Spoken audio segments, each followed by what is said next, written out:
자, 오늘은 시편 74편 말씀을 중심으로 해서 낙심과 절망 속에 있었던 시인이 어떻게 회복되었는지 한번 생각해 보도록 하겠습니다. 지난 시간에 시편은 여러분 몇 개의 시로 구성되어 있다고 그랬습니까? 150개. 150개를 모세오경의 주제로 이렇게 구분을 해놨는데 몇 권으로 구성되어 있다고 그랬어요? 5권으로 구성되어 있다고 그랬습니다. 1편부터 42편까지는 창세기 부분이에요. 하나님의 창조 부분, 하나님이 창조하신 것을 찬양하고 또 인간의 타락한 부분, 인간의 연약한 부분을 고백하는 그런 시들이 많이 들어가 있습니다. 또 42편부터 72편까지는 출애굽기 부분입니다. 하나님의 구원과 하나님의 다스리심. 그래서 여러분 애굽에서 이스라엘 백성들을 건져내 주셨잖아요. 구원하시는 하나님에 대해서 찬송을 많이 하게 됩니다. 여러분 73편부터 우리가 지난 시간부터 우리가 묵상하고 있는 말씀 89편까지는 레위기 말씀입니다. 여러분 레위기 하면 뭐가 생각이 나요? 레위기 하면 제사 생각나잖아요. 그러니까 예배 부분이 하나님을 높여드립니다. 하나님께 영광 돌려드립니다. 이런 시들이 많이 들어가 있고 90편부터 106편까지는 창세기, 출애굽기, 레위기, 다음에 뭐예요? 민수기 부분이잖아요. 민수기 부분은 여러분 뭡니까? 인생의 여정, 참된 안식으로 가는 과정, 어떤 성화의 과정, 이런 것들의 내용들이 주로 이렇게 들어가 있고 시편 107편부터 150편까지 마지막까지는 신명기 부분입니다. 하나님이 들려주시는 교훈의 말씀, 하나님께 영광 돌려드리는 것, 이런 내용들이 많이 들어가 있습니다. 이런 부분들은 여러분 우리가 조금 이렇게 상식적으로 알아두면은 시편을 읽는데 굉장히 도움을 많이 받게 됩니다. 그래서 여러분 해당되는 시편을 읽을 때마다 여러분 거기에 맞는 모세오경을 이렇게 찾아서 읽는 것도 굉장히 좋은 것 같아요. 우리가 지난주부터 계속해서 묵상하고 있는 시편은 시편 제3권 부분에 해당이 되겠죠. 거룩하신 하나님 앞에, 거룩하신 하나님 아버지 앞에 우리가 어떻게 하면은 참된 예배를 드릴 수 있는가, 그 부분을 이야기하고 있습니다. 여러분 우리가 꼭 기억해야 될 것은 무엇이냐면 여러분 인간 존재의 목적은 여러분 뭐예요? 하나님께 영광 돌려드리는 거 있잖아요. 예, 그래서 소요리 문답, 웨스터민스터 문답 이런 걸 이렇게 보면은 인간의 제일된 목적이 무엇이뇨 이렇게 질문을 하게 됩니다. 하나님께 영광 돌려드리는 겁니다. 하나님을 영원토록 기뻐하는 겁니다. 그렇게 이야기 나오는데 여러분 하나님께 영광 돌려드린다는 말의 뜻이 뭐예요? 하나님께 영광 돌려드린다. 3가지 내용을 포함하고 있는 내용입니다. 먼저는 여러분 하나님께 영광 돌려드린다고 하나님 기분 좋게 해드려야 되는 것 아닙니까? 그러니까 하나님께서 기뻐하시는 일들을 우리가 할 때 하나님께 영광 돌려드리는 것이죠. 또 뿐만 아니라 두 번째는 뭐예요? 온 세상 사람들이 우리의 모습을, 삶의 모습을 바라보면서 우리가 하나님께 기뻐하시는 그런 일들을 여러분 우리가 집중할 때 세상 사람들이 하나님이 살아계신 하나님이심을, 유일하신 하나님이심을, 그리고 그 하나님이 모든 인생을 다스린다는 사실을 깨닫게 되고 인정되는 것, 이게 여러분 하나님께 영광 돌려드리는 것입니다. 그리고 셋째는 기도와 말씀이에요. 기도로 하나님께 가까이 가고 말씀으로 하나님의 뜻을 깨달아 아는 것. 여러분 자녀가 부모의 마음을 시원케 한다. 어떨 때 자녀가 부모의 마음을 시원케 합니까? 부모의 마음을 알아줄 때, 그럴 때 있지 않습니까? 여러분 인간도 마찬가지야. 하나님의 뜻을 깨달아 알 때 하나님께 영광을 돌려드리는 거예요. 그래서 여러분 우리가 기도하는 것 자체가 하나님을 나의 아버지로 고백하는 것 아닙니까? 어떤 기도도 상관없어요. 그런 기도는 하면 안 돼. 여러분 이런 거는 있어요, 없어요? 이런 건 없어요. 여러분 하나님 앞에 우리가 기도하는 모든 것들 하나님께서 다 들어 주십니다. 여러분 자녀가 엄마 앞에서 칭얼거리는 거, 엄마 앞에서 하도 답답하니까 하소연하는 거 엄마는 압니까? 모릅니까? 엄마는 알아요? 몰라요? 알죠. 저게 지금 엄마한테 뭔가를 이렇게 해결해 달라고 이야기하는 게 아니구나. 오죽 답답하면 엄마한테 와가지고 저렇게 칭얼거리고 저렇게 짜증을 내고 그럴까? 이거 엄마는 안단 말이에요. 여러분, 자녀가 그래서 엄마한테 짜증을 내고 엄마한테 이렇게 답답함을 토로하고 막 그럴 때 넌 왜 맨날 엄마한테만 그러냐? 이런 엄마 있어요, 없어요? 있기는 있어요. 있기는 있어요. 예. 그런데 조금만 생각해 보면 자녀가 왜 그러는지를 알죠. 기도하는 것 자체가 하나님을 나의 하나님으로 인정하는 거예요. 아니, 하나님 앞에 나아가서 우리가 기도하지 어디 가서 비나이다 하겠어요. 우리 중에는 그 무당 찾아가는 사람 아무도 없잖아요. 아유, 하고 싶은 말들이 굉장히 많지만 시간 관계상 넘어가도록 하겠습니다. 그리고 말씀 묵상하고 여러분 그 말씀에 순종하는 것, 하나님을 나의 주인님으로 인정하는 것 아닙니까? 그러니까 기도와 말씀으로 우리가 세상을 이길 수 있다고 그러는 거예요. 여러분, 그런데 이 세 가지, 앞에 나와 있는 이 세 가지 다 들어가 있는 게 뭐냔 말이에요. 하나님께서 우리에게 이거 하라고 딱 제정해 주셨어요. 그게 뭐예요? 바로 예배예요. 예배 안에 이 세 가지가 다 포함되어 있습니다. 여러분, 개신교 신앙이 예배를 그렇게 중요하게 생각하고 강조하는 이유가 무엇입니까?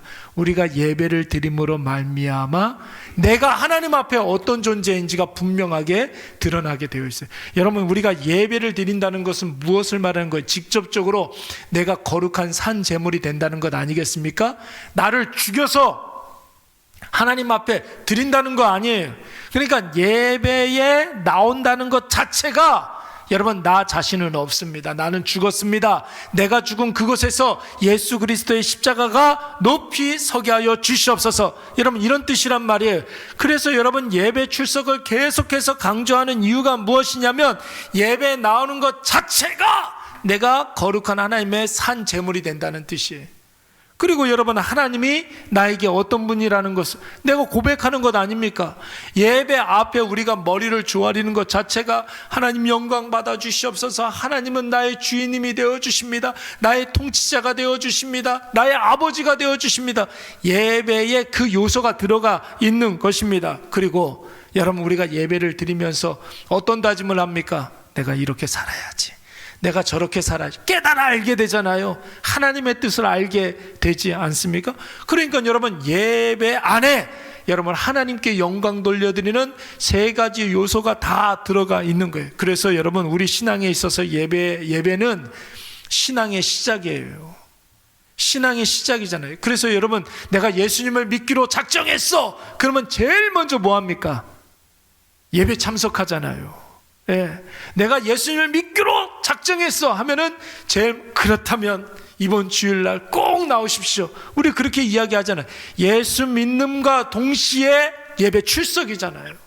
그러니까 신앙의 시작이에요.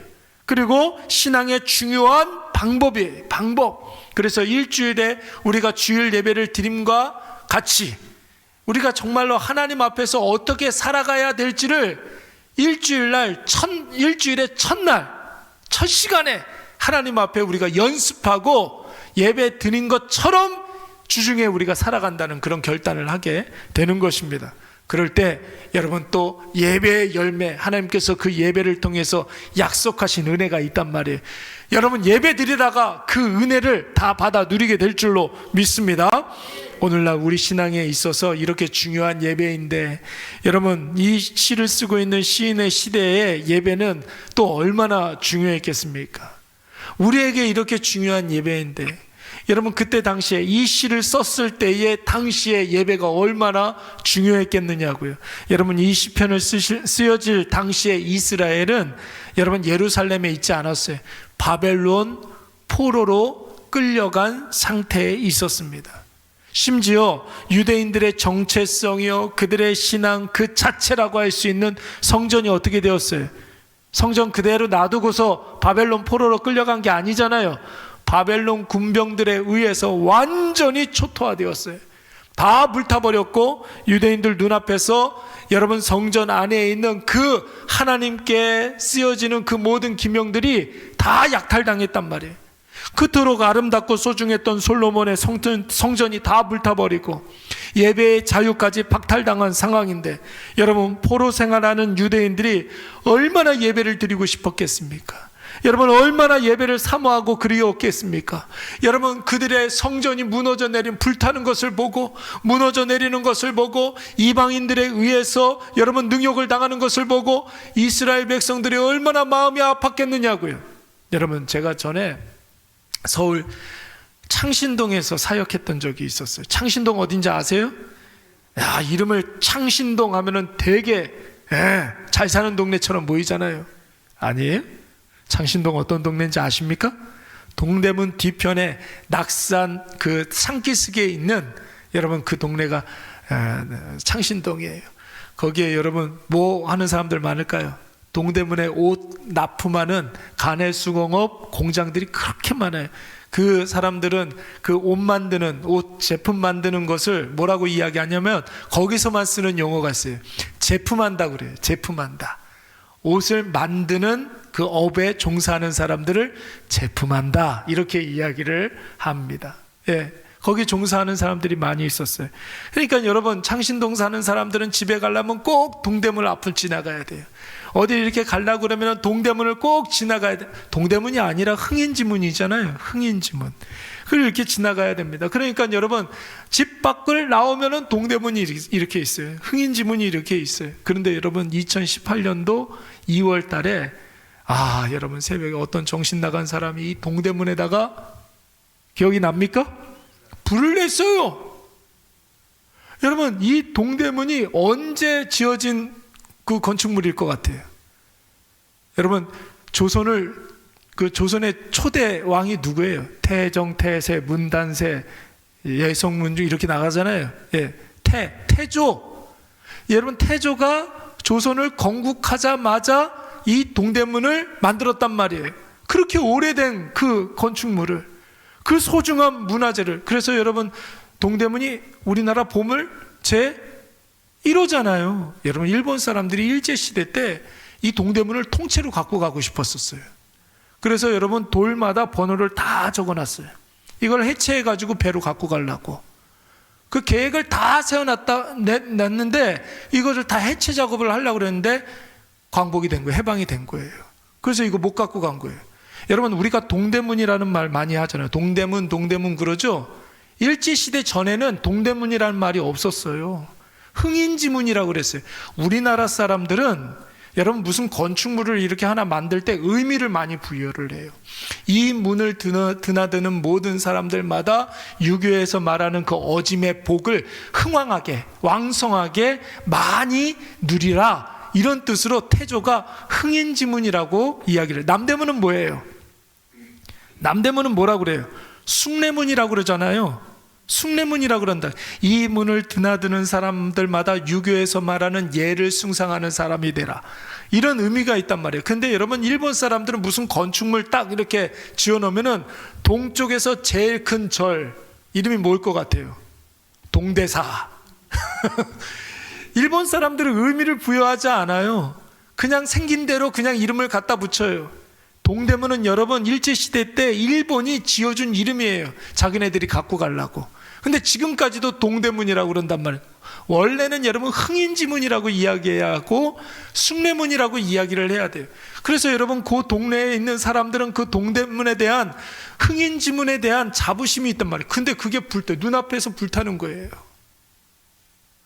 여러분, 그 불타는 모습을 이렇게 보고 그 다음날 뉴스를 보고 깜짝 놀라서 달려가 보니까 잿더미가 되어 있어요. 여러분들 그거를 뉴스로 봤겠죠. 매일 보진 않았을 거 아니에요. 동대문이 불탔구나.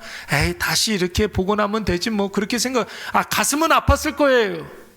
우리나라의 굉장히 소중한 보물 1호가 저렇게 불타는 거 다 가슴 아팠을 거예요. 근데 여러분, 눈에서 보이지 않으면 그 가슴 아픔이 지속되지 않아요.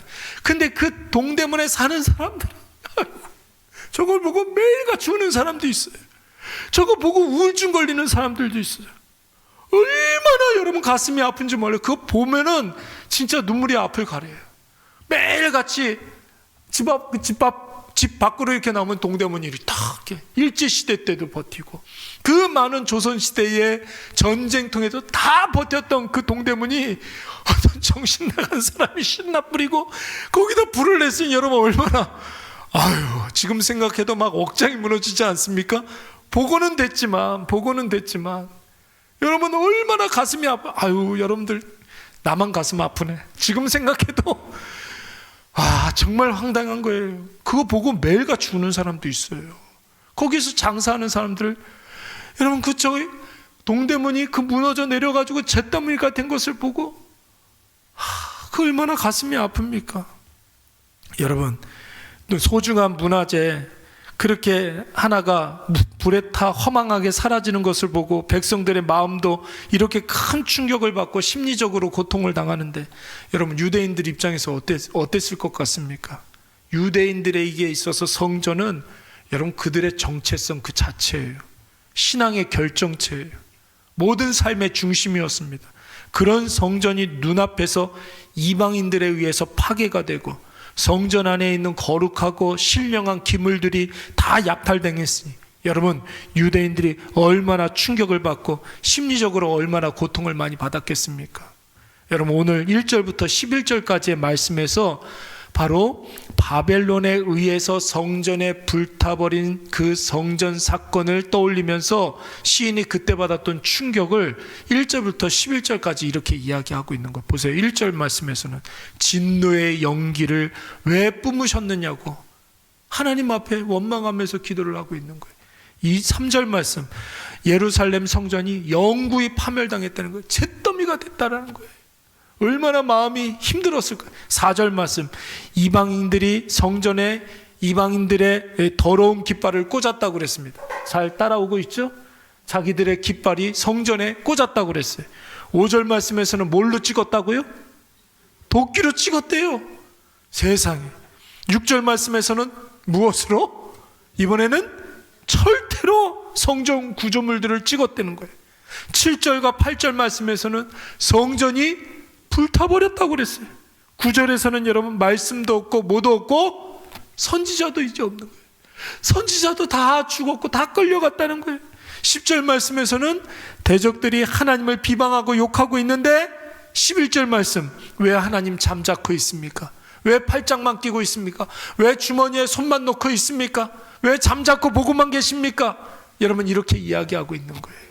사랑하는 여러분, 예배는 그리스도인들에게 필수예요. 필수. 해도 되고 안 해도 되는 이런 것이 아니에요. 여러분 예배 안에 우리의 신앙의 본질이 다 들어가 있는 줄로 믿습니다. 하나님께서 가장 기뻐하는 게 뭐라고요? 예배. 하나님의 은혜를 깨닫고 주인 되신 하나님을 깨닫게 되는 것, 예배를 통해서 우리가 깨닫게 되고, 그리고 하나님 앞에서의 결단, 다짐, 변화됨, 예배를 통해서 여러분 우리의 마음의 변화가 생길 줄로 믿습니다. 예배가 얼마나 중요한지 예배의 중요성을 나타내는 말, 우리 그런 말 많이 해요.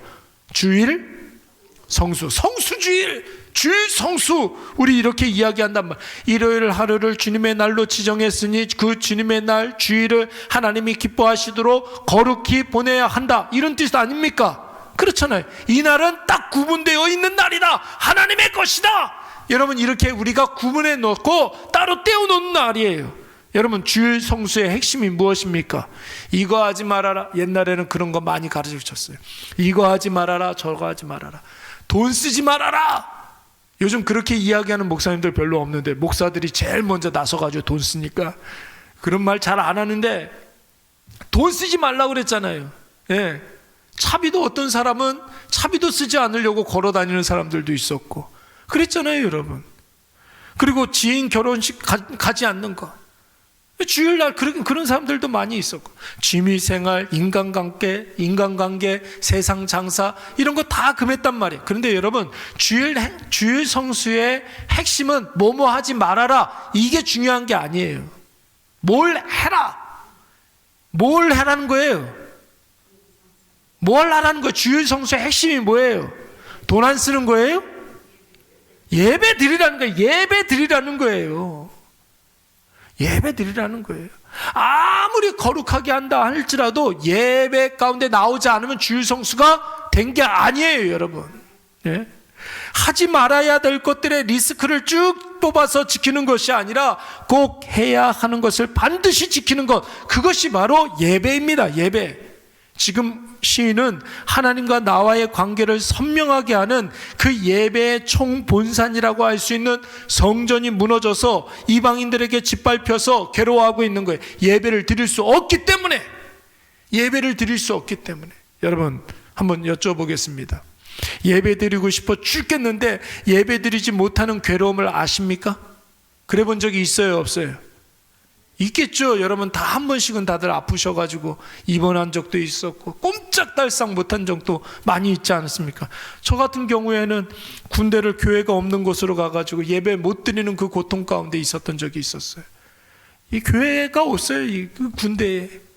예, 군대 끌려갔더니 예배 드릴 수 있는 그런 조건들이 얼마나 고통스러운지 모르겠어요. 여러분 우리 교회 성도들 중에도 주일날 예배를 온전히 드리기 위해서 여러분 다니던 직장 그만두는 분들도 있어요. 주일날 난 예배 드려야 되기 때문에 주일날 일하는 곳은 절대로 가지 않아. 그리고 기다리고 또 기다리고 그러시는 분들 있어요, 여러분. 예? 그러니까 시각의 차이죠. 직장에 가가지고 주일날 예배를 주일날 일을 해야 되기 때문에 예배를 못 갑니다. 여러분 그렇게 주일날 예배를 드려야 하기 때문에 그 직장을 가면 안 되는 거죠. 여러분 무엇이 먼저인지를 선후 관계를 분명히 해야 됩니다. 지금 화면으로 예배 드리는 우리 김매화 권사님 얼마나 예배 드리고 싶겠어요. 그렇죠? 대답해 보세요. 김매화 권사님 아멘 했어요? 네, 그래요. 얼마나 예배 드리고 싶겠어요. 꼼짝달싹 못하는. 예? 근데 곧 있으면 돌아올 줄로 믿습니다. 그거 아멘 하세요, 김매화 권사님. 예, 아멘 하셨어요. 올해 돌아가셨던 우리 신국자 권사님 한번 보세요. 제가 신국자 권사님 이야기 자주 하는데 이틀에 한 번씩 투석을 하면서도 여러분 꼭 휠체어 끌고서 예배를 드리기 위해서 일주일 내내 기다리는 것은 예배 시간만 기다리시는 분이에요. 예, 예배 열심히 드리다가 여러분 평안하게 예배 드리면서 하나님 나라 가셨잖아요. 예? 지난주에 여러분 아세요? 우리 이혜희 권사님 쓰러지셨어요. 혼자 있는데 쓰러지셨는데 눈 떠보니까 혼자 쓰러져 있더래요. 눈 떠보니까 피가 흥건하더래요. 깜짝 놀라가지고 생각나는 전화번호가 편태순 사모님 전화번호밖에 없어가지고 전화를 했는데 목사님하고 사모님하고 불이 나게도 달려와가지고 보니까 난리가 나 있는 거예요. 그 독거노인한테 SOS 이거 버튼이 있다고 그러더라고요. 그거 눌러가지고 앰뷸런스 타고서 누구르병원 가가지고 아침에 전화가 왔어요. 저한테 목사님 저 좀 데리러 오세요. 갔어요. 여러분 이만큼 꼬매고 오셨어요? 멀쩡해요? 예배 못 드릴까봐 다른 건 모르겠는데 예배 못 드릴까봐 전전긍긍 예배 드리는 날만 기다리시는 분인데 예? 여러분 예배를 자유롭게 드릴 때에는 가끔 예배를 소홀히 할 때도 있고 예배 빠질 수밖에 없는 이유가 많아질 때가 있어요. 여러분 언젠가는 우리가 예배를 너무 드리고 싶은데 예배를 드릴 수 없는 어쩔 수 없는 상황이 오게 됩니다. 올까요? 안 할 거예요? 오죠. 여러분 예배 드리고 싶어 죽겠는데 갈 수 없는 그런 때가 분명히 와요. 언제 올까요? 곧 와요. 곧 부지불식간에 생각보다 빨리 와요. 그러니까 여러분 예배 드릴 수 있을 때 예배 드려야 돼요. 예배 드려야 돼요. 예배 드린다 모여라 하면은 여러분 길을 쓰고 오늘 날씨 추워가지고 마음만 보내신 분들이 있는데 예. 제 탓이에요. 제 탓. 왜 그러냐면 수요일날 한번 이렇게 쉬었더니 이 흐름이 끊기는 거예요. 예. 이게 참 희한해요. 한번 쉬면 이렇게 돼요. 힘들어도 쭉 계속 예배를 이렇게 드리면은 그 텐션으로 쭉 갑니다. 예. 제 탓이에요, 제 탓. 예. 회개합니다. 예. 핑계를 댈 수가 없어요. 핑계를. 그러니 여러분, 예배를 많이 쌓아두시기 바랍니다. 예배 드릴 수 있을 때 예배 많이 드리고 예배의 기쁨을 내 삶에 충만히 쌓아놔야 될 줄로 믿습니다. 그래야 예배의 자리에 나오지 못하는 순간에도 여러분 홀로 있을 때에도 예배 드릴 수가 있게 되는 거예요. 오늘 시인은 성전이 파괴되고 예배 드릴 수 없게 됨을 한탄하고 괴로워하고 있는데, 여러분 12절 말씀부터 보면은 분위기가 완전히 달라져요. 우리 12절 말씀 한번 읽어볼까요? 시작. 하나님은 예로부터 나의 왕이시라 사람에게 구원을 베푸셨나이다. 여러분, 어떻게 시인의 감정과 시인의 고백이 이렇게 금방 달라지게 되었습니까?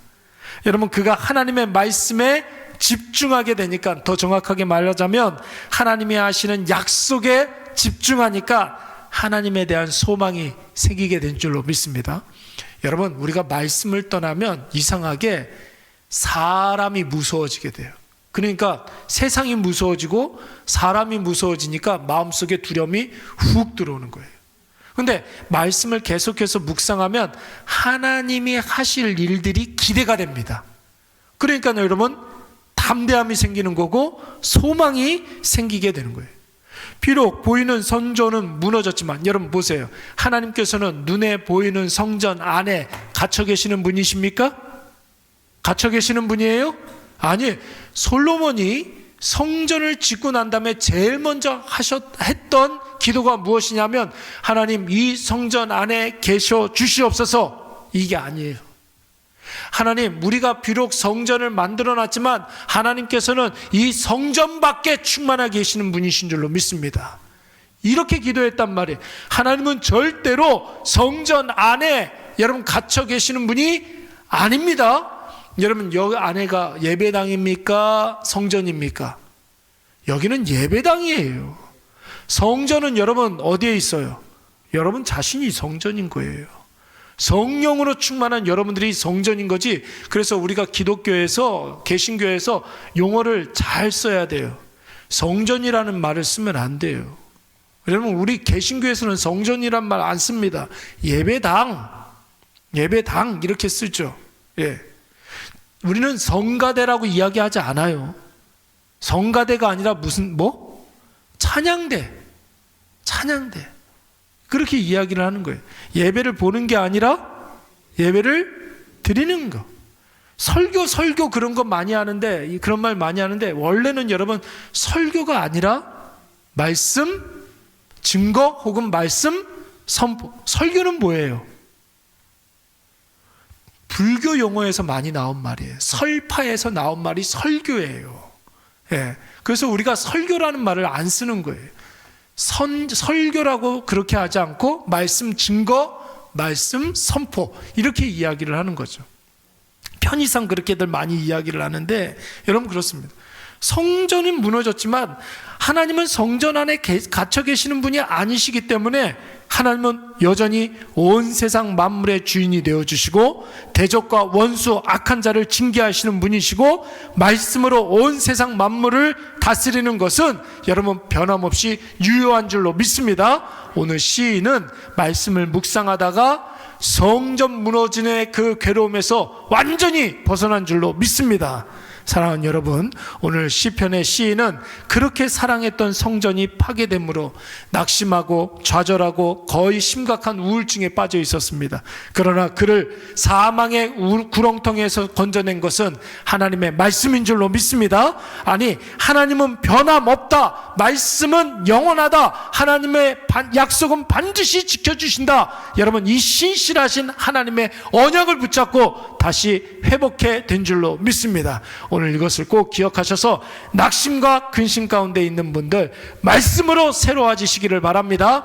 2025년도에서 2026년도로 넘어가는 이 중요한 시점에 말씀으로 회복되어지고 여러분 새로운 한 해를 그 말씀으로 말미암아 주시는 그 놀라운 희망과 기대함과 소망을 다 받아 누리시는 저와 여러분이 되시기를 간절히 축원합니다. 우리 이 시간 다 같이